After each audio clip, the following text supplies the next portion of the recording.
Je dois avouer que je vous ai découvert à Moscou en 89, comme la plupart des Russes, avec les trois sœurs de Tchekhov.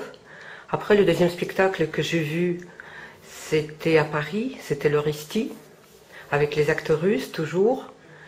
Et troisième expérience, c'était à Naples, où j'ai vu les 12 heures de démon de Dostoïevski. Donc je reviens quelques mots au livre de Kalazine que je viens d'étudier attentivement avant notre rencontre. Justement, il vous question sur Dostoïevski, parce qu'on sait votre intérêt pour Tchekhov, qui était quelque part votre auteur de prédilection. Mais donc Dostoïevski, et vous l'avez dit, oui, je vois pas comment on peut porter sur scène le roman. Et donc le roman, parce qu'il y a un tas de pièces qu'on peut monter. Et donc voilà cette expérience de 12 heures, qui était quand même absolument extraordinaire, qui m'a marqué profondément. Je l'avais vu presque deux fois. Une fois donc à Naples et la deuxième fois à Paris. Est-ce que vous pouvez revenir un peu sur votre travail avec les acteurs italiens sur Dostoïevski, sur les démons?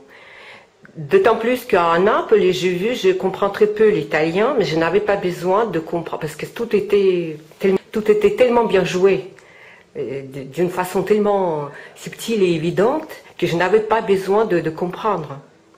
C'est toujours ma tendance de comprendre qu'on peut suivre le spectacle aussi sans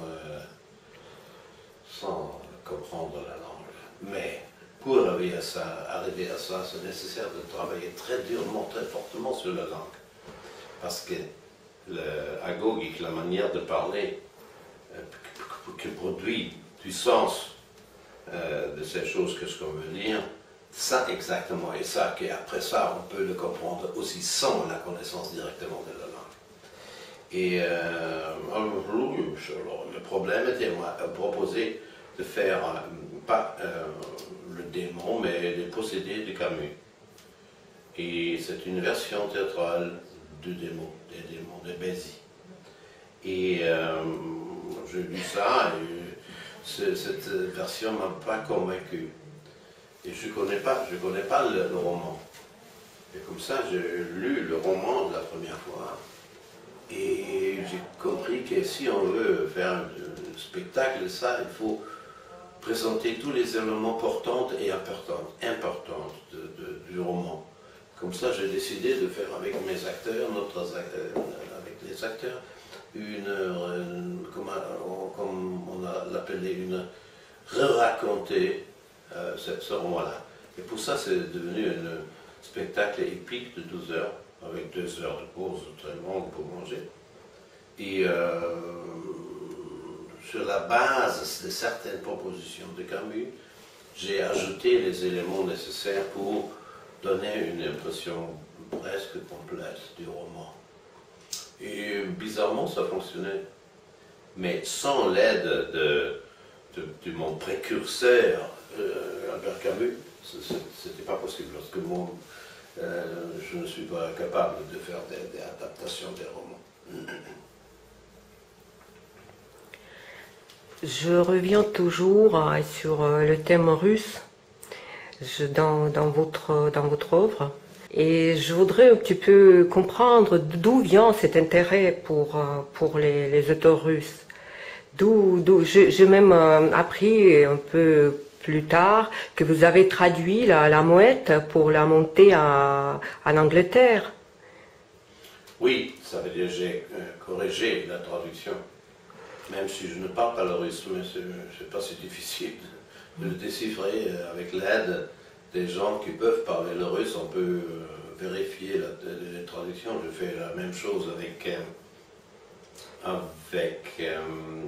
le Diavania que j'ai fait avec des acteurs italiens. Aussi là, j'ai pris une traduction et je l'ai corrigé, je l'ai mis très proche à l'original tchécovien. Et la raison pourquoi je m'intéresse pour le russe, c'est une question assez banale, parce que C'est tout le monde qui s'intéresse pour les auteurs russes du 19e siècle. Beaucoup moins pour les auteurs du 20e siècle. Et spécialement encore moins des auteurs après la perestroïka. Et c'est un phénomène qui est général dans tout le monde, parce qu'apparemment le 19e siècle était très prolifique et très fertile pour l'art, spécialement pour la littérature. Et la littérature russe du 19e siècle a eu une influence énorme sur les pensées des artistes de l'Ouest. Et pour ça, pour moi, c'est exactement la même chose.